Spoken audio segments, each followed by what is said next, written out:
రోజు రోజుకి గోల్డ్ రేట్లు పెరుగుతున్నాయి. తాకట్లో ఉన్న బంగారానికి వడ్డీలు పెరుగుతున్నాయని టెన్షన్ పడుతున్నారా? కొమ్మూరి గోల్డ్ వచ్చాక ఆ టెన్షనే పోయింది. Kommuri gold. Hi welcome to our channel. Present మనతో పాటు దామ బాలాజీ గారు సీనియర్ జర్నలిస్ట్ వారితో ఒకసారి మాట్లాడదాం. నమస్కారం సార్. నమస్తే సార్, పెద్ద మూవీ రిలీజ్ అయ్యి దాదాపు ప్రీమియర్స్ తో కలుపుకొని 5 days అవుతుంది. మరి ఈ సినిమాకి సంబంధించి కాస్త మిక్స్డ్ టాక్ రావడం కూడా చూసాం. అయితే ఇప్పుడు బుచ్చిబాబు గారు ఒక ట్వీట్ చేయడం జరిగింది, క్షమాపణలు చెప్తూ. అంటే ఈ మూవీలో కొన్ని మిస్టేక్స్ ఉన్నాయి, ఆ మిస్టేక్స్ కారణంగానే ఆయన క్షమాపణ చెప్పారని చెప్పేసి అందరూ భావిస్తున్నారు. అసలు ఏం జరిగింది, ఎందుకు క్షమాపణ చెప్పారు? మరి ఈ సినిమా 5 days అవుతుంది కాబట్టి దానికి సంబంధించి కలెక్షన్స్ ఏ విధంగా ఉన్నాయి సార్? నిన్నటికి రిలీజ్ అయిన రోజు నుంచి 3వ రోజు నిన్న మనం అంతకు ముందు రోజుది 3rd ప్రీమియర్ వేశారు. 4 ఈరోజు 5వ రోజు లెక్కేసుకోవచ్చు.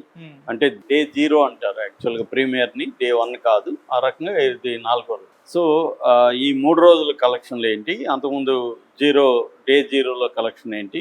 సో నిన్న కూడా నేను ఈ టాపిక్ చెప్పాను. అయితే మొన్నటికి నిన్నటికి ఏమన్నా గ్రోత్ ఉందా, అంటే హోప్ ఉందా, అసలు ఈ సినిమా కనీసం కొన్నవాళ్ళు సేఫ్ అవుతారా, పెట్టిన డబ్బులు ప్రొడ్యూసర్కి వస్తుందా, అసలు ఏంటి పరిస్థితి, అట్లాగే మిగతా భాషల్లో దీని పరిస్థితి ఏంటి అనేది మాట్లాడుకుందాం. అలాగే బుచ్చిబాబు, మామూలుగా ఇప్పుడు అందరూ కూడా బుచ్చిబాబుని తిడుతున్నారు. ఎందుకంటే హీరో చాలా కష్టపడి చేశాడు, చాలా బ్రహ్మాండంగా చేశాడు. డ్యాన్సులు కానీ ఫైట్స్ కానీ అతని బాడీ ట్రాన్స్ఫర్మేషన్ కానీ ఇవన్నీ ఎక్స్ట్రాడినరీగా ఉంది. ఎమోషన్ సీన్స్లో కూడా చాలా బాగా చేశాడు, చాలా హార్డ్ వర్క్ చేశాడు. అవన్నీ అర్థమవుతుంది. హీరోది ఏమాత్రం మిస్టేక్ లేదు.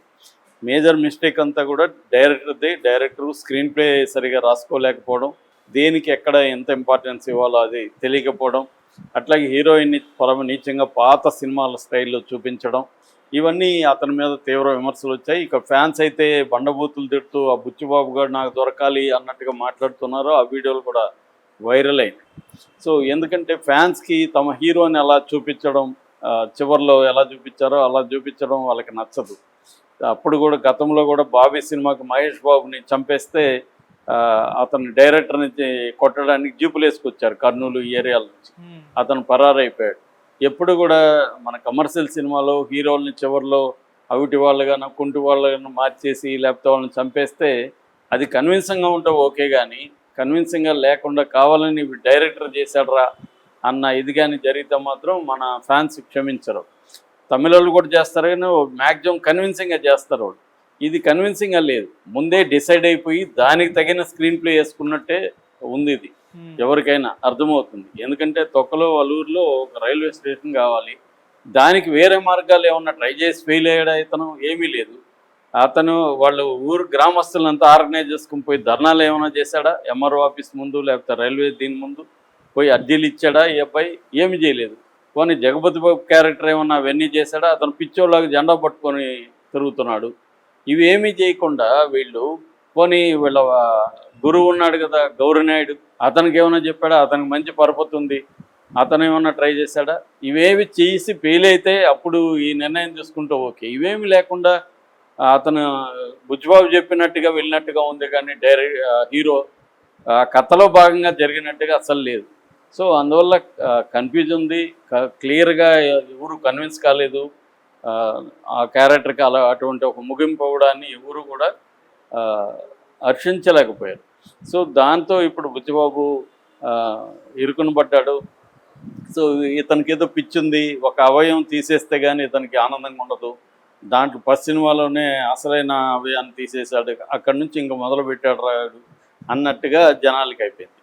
సో దాని తర్వాత ఏంటంటే హీరోయిన్ని చిత్రీకరించిన పద్ధతి, కెమెరా అనేది ఆయన ఎవరో ఇండియా టుడేలను ఎవరు రాశారు, కెమెరా మెడ నుంచి పైకి పోవట్లేదంట. కెమెరాకి ఇంట్రెస్ట్ లేదు పైన చూపించడం, కింద చూపించడం కెమెరాకి ఇంట్రెస్ట్ ఉంది. ఎంతసేపు ఇక్కడ ఈ 2 పార్ట్లను చూపిస్తుంది కెమెరా అని రాశారు. సో ఆ అమ్మాయి కూడా ఒక నెగిటివ్ రివ్యూకి లైక్ చేసి మళ్ళీ ట్రోల్ జరగడంతో లైక్ని వెనక్కి తీసుకుంది. సో నేషనల్ మీడియా అంతా కూడా తీవ్రంగా ఇదైంది. ఈ మధ్యకాలంలో హీరోయిన్ అలా ఎంత బ్యాడ్గా చూపించలేదు. రెండో స్కోప్ ఉంది కూడా, ఒక పొలిటీషియన్ లీడర్ అమ్మాయి, తను వాళ్ళ నాన్న తరఫున క్యాంపెయిన్ చేస్తుంది, తను దృఢంగా ఉంది, మంచి నాయకత్వ లక్షణాలు ఉన్నాయి. ఆ అమ్మాయి క్యారెక్టర్ని ఇంకొంత అడ్వాన్స్ చేసి దాన్ని ఈ మెయిన్ స్ట్రీమ్లోకి తీసుకొచ్చుంటే వేరే రకం ఉండేది. అది చేయదలుచుకోలేదు. ఇతను ఏదో వాడిని కళ్ళు ఉన్న చోట వేరేవి చూపిస్తున్నాడు కెమెరా. అదే చాలా నీచంగా ఉంది. ఇతను వర్ణిస్తూ ఉంటే అది తర్వాత ముద్దు పెట్టుకోవడం ఇవన్నీ ఎప్పుడుది పాత సినిమా వ్యవహారాలు. పోయి చీకట్లో ముద్దు పెట్టుకునేది హీరో. అతను హీరో క్యారెక్టర్ కూడా పాడైనట్టే కదా, ఎవరినో అమ్మాయిని పోయి చీకట్లో ఎట్లా ముద్దు పెట్టుకుంటాడు అమ్మాయికి తెలియకుండా. సో ఇవన్నీ అవి చేసే దేవుడు, అవి చేస్తే యాక్చువల్గా శిక్షలే, తాగితేనే శిక్షలు వేస్తున్నారు ఇక్కడ. అలాంటిది వేరే అమ్మాయిని పోయి సంబంధం లేకుండా అమ్మాయికి తెలియకుండా పోయి ముద్దు పెట్టుకుంటే ఇతనికి అమ్మాయి చిన్నమ్మాయి అయితే పోక్సో కేసేసి భగీరథ లోపలేసేవారు. సో అటువంటి సీన్లు ఎలా డిజైన్ చేశాడు ఇతను. సో దీంతో తీవ్రంగా విమర్శలు వస్తున్నాయి. దాంతో ఇప్పుడు బుచ్చిబాబు కూడా నేను సారీ చెప్తున్నాను, ఆ సీన్లు తీసేస్తానని చెప్పాడు. అంటే అందరికీ అనుమానాలు వచ్చాయి. వీళ్ళు చిరంజీవి ఫ్యామిలీ అంతా మాట్లాడితే ఉపన్యాసాలు నీతులు చెప్తుంటారు, సమాజానికి ఎలా ఉండాలో చెప్తుంటారు. వీళ్ళేంది ఇలాంటిది పెట్టారు. ఆమె ఉపాసన స్త్రీలకు సంబంధించి ఫెమినిజం అంతా మాట్లాడింది ఆ మధ్య కూడా, ఎగ్ ఫ్రీజింగ్ గురించి. ఆమె చూడలేదా ఈ సినిమా, ఈ సీన్ ఆమెకి నచ్చిందా, ఇవన్నీ కూడా కామెంట్లు చేస్తున్నారు. సో అందుకనే తీసేశారు. సరే, ఇక అందరికీ ఏంటంటే ఈ అబ్బాయి ఎంచుకున్న థీమ్ మంచిది. ఒక రెవెన్యూ రికార్డుల్లో కూడా లేని, వాళ్ళకి ఎటువంటి ఐడెంటిటీ లేని ఒక విలేజ్, అది కూడా దళితులు ట్రైబల్స్ ఉంటారు. అవేం డీటెయిల్గా చెప్పలేదు, కానీ అటువంటి విలేజ్లో కమ్మలో రెడ్లు పోయి ఉండరు కదా. ఖచ్చితంగా దళితులు కావచ్చు, లేదా కొండ ప్రాంతంలో ఉన్నారు కాబట్టి గిరిజనులు కావచ్చు ఉంటారు. అటువంటి వాళ్ళ జీవితాన్ని చూపించి వాళ్ళకి ఒక ఐడెంటిటీ, వాళ్ళకి ఒక రైల్వే స్టేషన్ ఉంటే వాళ్ళ జీవితాలు బాగుపడతాయన్న యాంగిల్లో తీసుకోవడం కథ మాత్రం బ్రహ్మాండంగా తీసుకున్నాడు. మంచి పాయింట్, అది అవసరమైన పాయింట్. అలాంటి దాన్ని హీరోని కూడా అటువంటి బ్యాక్గ్రౌండ్ తీసుకొని చేయడం అనేది బాగుంది. కానీ ఇది ఇష్టం వచ్చినట్టు నడిపేసి హీరోకి ముందే డిసైడ్ అయిపోయి అది చేసేయాలి అని చెప్పి దానికి అనుగుణంగా వెళ్ళిపోవడమే ఇక్కడ విమర్శలకి దారితీస్తుంది. సో ఈ నేపథ్యంలో నేను నిన్న కూడా కలెక్షన్ చెప్పాను. సెకండ్ డే 47.3% డ్రాప్ అయిపోయింది కలెక్షన్లు. థర్డ్ డేకి కొద్దిగా పెరిగింది, 7.2% పెరిగింది. సాటర్డే కాబట్టి, హాలిడే కాబట్టి. ఈరోజు కూడా మోస్ట్లీ అంతే ఉండొచ్చు, లేకపోతే కొద్దిగా తగ్గినా తగ్గచ్చు. ఎందుకంటే నెగిటివ్ టాక్ స్ప్రెడ్ అవుతాం కాబట్టి. ఇప్పుడు 3 రోజుల కలెక్షన్ మనం చూస్తే, నిన్న 3వ రోజు కలెక్షన్లు చూస్తే తెలుగులో 25,60,00,000 నెట్. ఇది sacknilk.com బేస్ చేసుకొని చెప్తున్నాను. హిందీ ఏమో దారుణంగా ఉన్నాయి కలెక్షన్లు. హిందీ మొదటి రోజు 3 కోట్లు వస్తే దాని తర్వాత నుంచి తగ్గిపోయింది. హిందీ 2వ రోజు 2,25,00,000 వచ్చింది. 3వ రోజు స్వల్పంగా పెరిగింది, 2,80,00,000 వచ్చింది నిన్న హిందీ. కన్నడ 17 లక్షలు, తమిళ్లో 25 లక్షలు, కేరళలో జస్ట్ 3 లక్షలు. ఇది పాన్ ఇండియా సినిమా పరిస్థితి. అంటే ప్రతి ఒక్కడు పాన్ ఇండియా సినిమాని బయలుదేరడం, కోట్లు ఖర్చు పెట్టడం, ఆ కోట్లంతా కూడా రెమ్యునరేషన్ కిందకి వెళ్ళిపోవడం, మనకేమో చీప్గా చుట్టేసి సినిమాలు మన మొక్కాను పడేయడం, మళ్ళీ దాన్ని కలెక్ట్ చేయడానికి టికెట్ రేట్లు పెంచడం, నెంబర్ ఆఫ్ షోలు వేయడం, ఈ ప్యాటర్న్ అనేది ఇప్పుడు పెరిగిపోయింది. అందరికి కూడా కాలుతుంది. ఎందుకురా నిన్నెవడు అసలు పాన్ ఇండియా సినిమా తీయమన్నాడు? ఇది 50 కోట్లో తీయగలిగిన సినిమా ఇది నిజానికి. ఆ బడ్జెట్ చూస్తే ఏముంటుంది, ఆ విలేజ్ మొత్తం సెటిల్ వేసి తీసేశారు. బడ్జెట్ ఏమో 50 కోట్లు కూడా బడ్జెట్ అయినది. బడ్జెట్ అంతా ఎక్కడికి పోయింది? రామ్ చరణ్కి ఒక 100 కోట్లు, అతనికి మ్యూజిక్ డైరెక్టర్కి ఒక 20-30 కోట్లు, హీరోయిన్కి, ఆర్టిస్టులంతా కూడా జూనియర్ ఆర్టిస్టులు పెట్టాలని చోటంతా కూడా నేషనల్ లెవెల్లో బెస్ట్ ఆర్టిస్టులను పెట్టి వాళ్ళని జూనియర్ ఆర్టిస్ట్ లాగా వాడారు. చాలామంది అసలు ముఖాలు గుర్తుపడే లోపలే వాళ్ళు వెళ్ళిపోతారు. పైగా మేకప్లు భయంకరంగా వేసేసి జగపతి బాబుని గుర్తుపట్టే పరిస్థితిలో లేరు. మరి అటేటప్పుడు జగపతి బాబు ఎందుకు, ఎవరికైనా ఇచ్చు కదా అంటే మార్చేసి మనిషిని. పోనీ దాని అవసరం ఏమైనా ఉందా అంటే ఈ విధంగా ఏంటంటే బ్రహ్మాండమైన ఆర్టిస్టుని తీసుకొచ్చి వాళ్ళని యూజ్ చేయకుండా జూనియర్ ఆర్టిస్ట్ లాగా.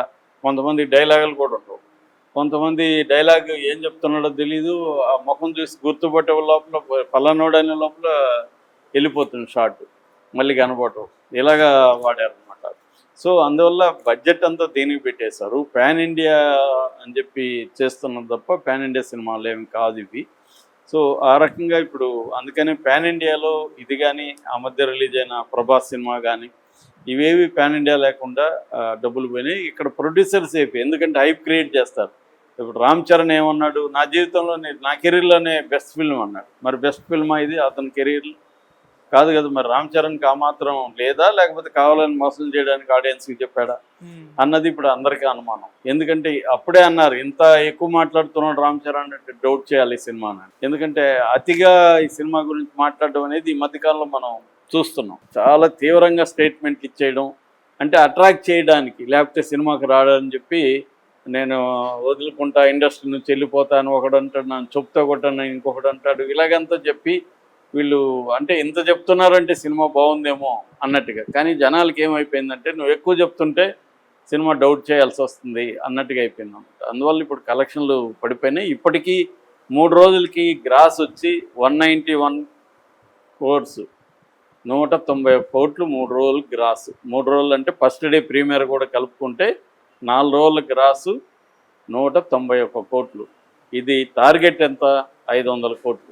ఎందుకంటే దీని బడ్జెటే 350 కోట్లు.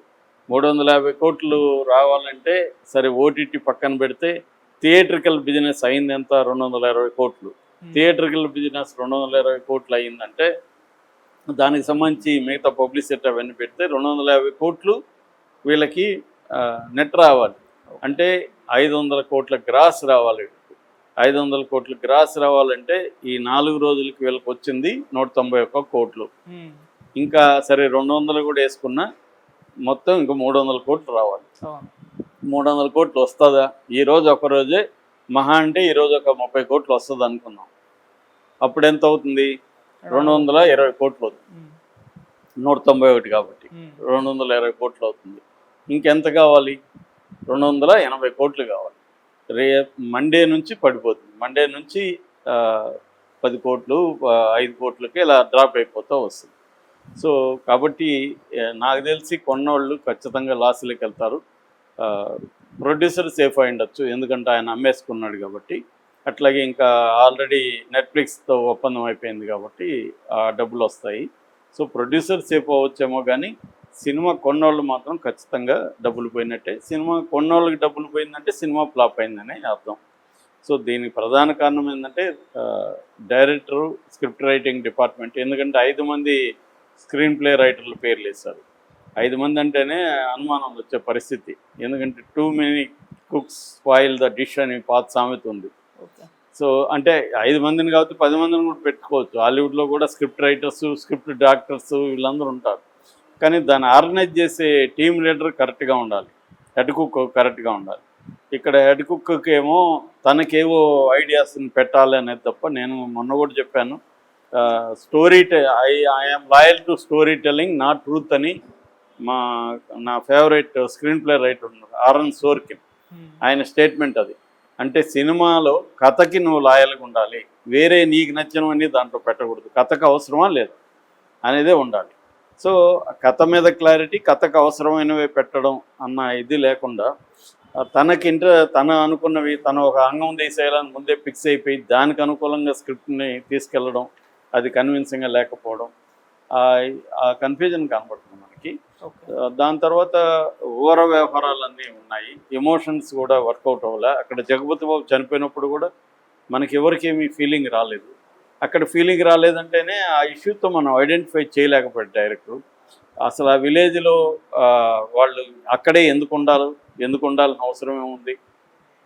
వాళ్ళు బయట వచ్చి ఉండొచ్చు కదా, ఆ విలేజ్లో ఏమీ లేకుండా ఎందుకు అక్కడ ఉన్నారు అనేది ఏమీ లేదు. విలేజ్ వాళ్ళు జగపతి బాబుని అంతకుముందు ఎప్పుడు సీరియస్గా తీసుకున్నట్టు కూడా లేదు. సో ఇవన్నీ మనకి ఎమోషనల్గా కనెక్షన్ అనేది అక్కడ లేదు. చాలా సీన్లలో ఎమోషన్ జరుగుతుంటాయి. మనం అక్కడ కూడా ఢిల్లీలో కూడా ఇతను హాస్పిటల్లో లేచి చాలా మంచి పెర్ఫామ్ చేశాడు, కానీ మనకు కనెక్ట్ అవ్వట్లేదు సీను. సో ఇలాగా ఎమోషనల్ కనెక్షన్ కూడా వెరీ ఇంపార్టెంట్, అది కూడా మిస్ అయింది. ఏదేమైనా ఒక మంచి సబ్జెక్టు తీసుకొని హిట్ చేయలేకపోవడం అనేది ట్రాజడీ. చాలా మంచి సబ్జెక్టు, దీన్ని చేయడం మన రామ్ చరణ్ని అభినందించాలి ఖచ్చితంగా. వాళ్ళ నాన్న చిరంజీవి గారు కూడా ఇలాంటి ప్రయోగాలు చాలా చేశారు. రామ్ చరణ్ కూడా అది ఒక మంచి హీరో.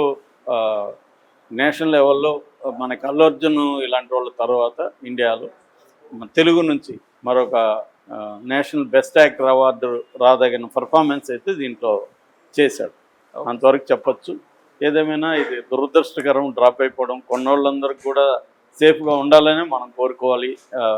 ఎందుకంటే బయర్స్ సేఫ్గా ఉంటేనే వాళ్ళు ఇంకొక సినిమా కొంటారు. మామూలుగానే థియేటర్కి రావడం బాగా తగ్గిపోయింది ఈ మధ్యకాలంలో. అలాంటిది ఈ సినిమా ఇలా అవ్వడం అనేది దురదృష్టకరం. Okay sir, thank you so much.